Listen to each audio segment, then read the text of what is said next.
빈틈없는 삶, 계획적인 그런 거. 저도 뭔가 사람들이 저를 그렇게 생각할까 봐 걱정돼요. 왜냐면 저는 약간 그렇게 노력하는데 그런 사람 아니거든요. 저는 막 늦게 일어날 때도 많고 이상적인 막 진짜 맨날 이 시간에 일어나고 맨날 이 시간에 집에서 나가고 되게 이렇게 딱딱딱 루틴 있는 그것도 병연인 것 같아요.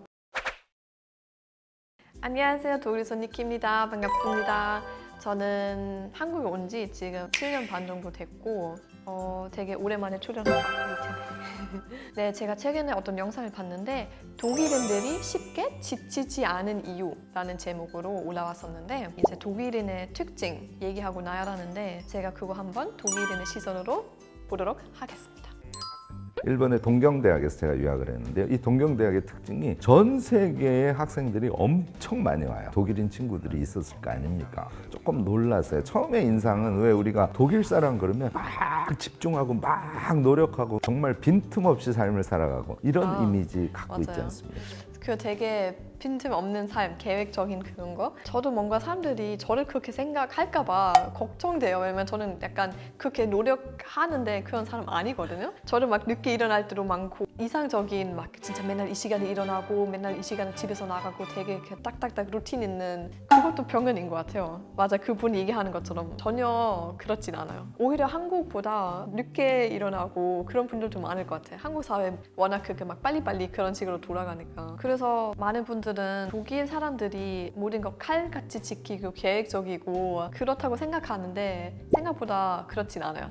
여러분들 전혀 아닙니다. 이 친구들의 삶은 즐기고 쉬고 하는 것과 집중해서 일을 하고 하는 것이 굉장히 리드미컬하게 잘 조화되어 있구나. 뭐 독일의 그 기술적인 것도 되게 유명하잖아요. 사람들이 진짜 엄청 일 열심히 할 거라고 생각하는데 물론 그렇지만 근데 그 워라밸도 되게 중요해요. 독일 사람들은 제 시간에 이제 퇴근하려고 하고 독일 분들은 자기 여가 시간도 되게 중요하게 생각하고 뭐 일이랑 사생활 딱 그 분리해서 잘 지키는 그런 것도 중요해요.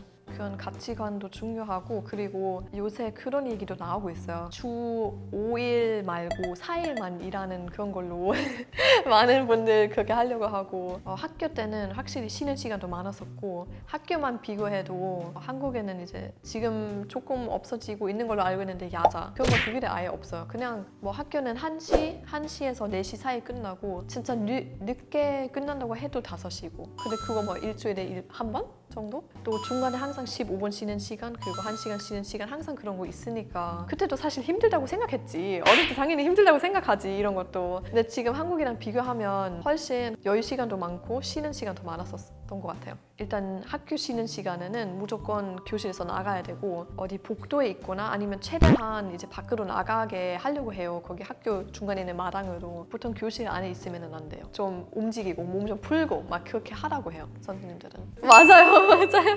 그때 아무것도 몰라서 그래요.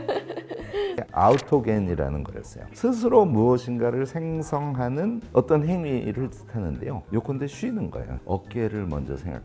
내 어깨가 무겁네. 자기 육체를 감각하는 거죠. 그 다음에 심장을 또 감각합니다. 심장이 퉁퉁. 이거 좀 찾아봤거든요. 이거 보고. 네, 이거 독일 사람이 만들었다고 하더라고요. 근데 저도 그거 이제 모든 독일 사람 알고 있는 거 그런 건 아닌 것 같고 불안증 보통 받는 사람들 저도 약간 불안증 있거든요. 그런 거 되게 좀 좋은 방법이라고 하더라고요. 생각도 많고 걱정도 많고 항상 뭔가 자기 몸 지금 어떤 상황인지 그거 하나하나 느끼면서 다시 현실로 돌아오는 테크닉인 것 같아요. 그래서 저도 이거 해봤어요. 해봤는데 저한테 생각보다 도움 안 되더라고요. 뭔가 더 스트레스 받아요. 뭔가 특히 뭔가 어디 등 아픈데 그럼 갑자기 거기 생각만 가요. 조심스럽게 쓰는 거 좋을 것 같아요. 이 테크닉은.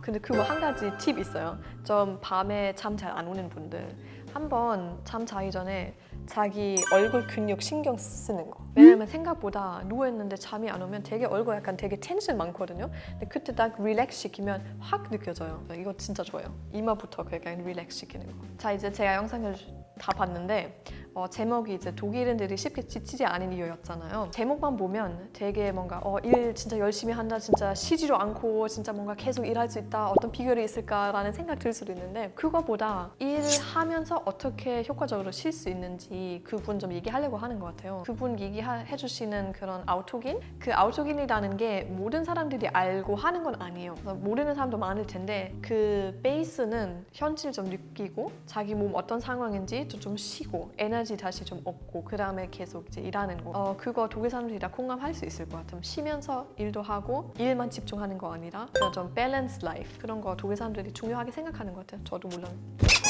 사람들이 그 얘기를 많이 하더라고요. 한국에는 나이 많은 분들도 다 핸드폰 잘 쓸 줄 알고 다 스마트폰 가지고 있고 기계치 아니잖아요. 나이 많은 분들도. 근데 독일에는 엄청 사람들이 그런 거 많이 관심 없어요. 나이 많은 분들은 오히려 좀 엄청 기본적인 핸드폰만 가지고 있고 스마트폰 없는 분들도 많고 이거 어떻게 써야 되는지 그냥 아예 모르는 분들 많이 계셔요. 근데 한국에는 이제 지하철 탈 때만 해도 알 수 있잖아요. 다들 핸드폰 보고 있고 막 할머니, 할아버지들도 핸드폰 보고 있고 핸드폰 쓸 줄 알고 활동적인 것 같아요. 나이 많은 분들도 여기저기 등산도 많이 돌아다니고 핸드폰도 쓸 줄 알고 독일처럼 그렇게 노인의 느낌은 많이 없는 것 같아요.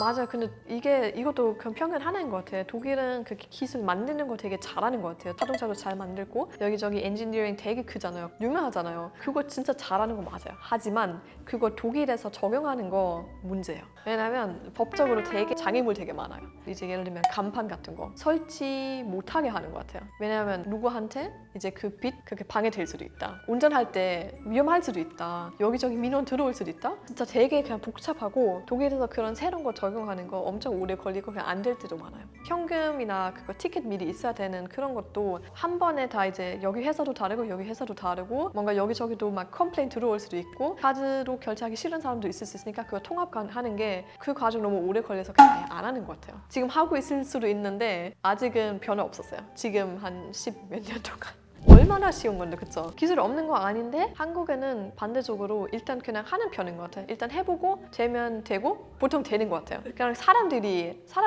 적응해요. 그죠? 뭔가 일단 하고 사람들이 이제 적응하는 거 그 사람 몫이고 뭔가 독일에는 일단 하지 말자 이거인 것 같아요. 진짜 많았었던 것 같아요. 일단은 그래서 독일에서는 뭐 사람의 시선 되게 신경 많이 썼어요. 사람들이 막 립스틱 바를 때도 되게 약간 이상하게 쳐다보고 밖에서 화장하거나 자기 옷이나 자기 얼굴에 신경 쓰는 게 그거 사람한테 보이면 되게 그렇게 외모지상주의자처럼 보일까봐 그 사람들이 실제로 그렇게 생각하기도 해요. 네, 안 좋게 생각했어요. 한국에 와서 지금 그냥 마음대로 그냥 립스틱 다시 바르고 사람들 다 그렇게 하고 있잖아요. 그리고 옷도 제 마음대로 입고 원래 독일에서는 원피스나 치마랑 그런 거 잘 못 입었어요. 뭔가 되게 사람들이 그런 거 잘 안 입고 예전에는 이제 학교 다닐 때는 조금 그렇게 화려하게 입으려고 하면 되게 좀 시선 안 좋았어요. 실용적으로 입고 그냥 남이랑 똑같이. 근데 한국에 오고 나서 좀 프리하게 마음대로 다 입고 감사합니다.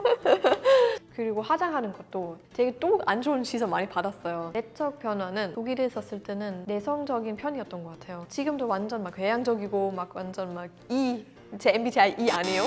완전 E는 아니지만 뭔가 그 완전 I에서 조금 가운데로 온 것 같아요. 되게 예전에는 뭔가 제 의견 말하는 것도 좀 무서웠고 항상 뭔가 어디 갈 때 제일 키 작고 제일 마른 사람이고 제일 힘이 약해 보이는 사람 아마 실제로 힘 제일 약한 사람 맞겠지만 그렇게 보였으니까 되게 내성적이었어요. 근데 한국에 오고 나서 또 살아남으려면 또 제 의견도 강하게 말해야 되고 네 맞아요. 그리고 항상 사람들이 많으니까 어디 사람 피할 수가 없잖아요. 그래서 사람 시선도 이제 신경 안 쓰고 그냥 제 할 일이나 하고 그런 점에서 독일에 있었을 때에 비해 좀 성장하고 독해지고 강해진 것 같아요. 네, 오늘은 독일인의 특징이랑 한국인의 특징 좀 얘기하면서 좀 비교해봤는데 영상을 재미있게 보셨다면 좋아요랑 구독 꼭 눌러주시고 다음 영상에서 뵙겠습니다. 안녕!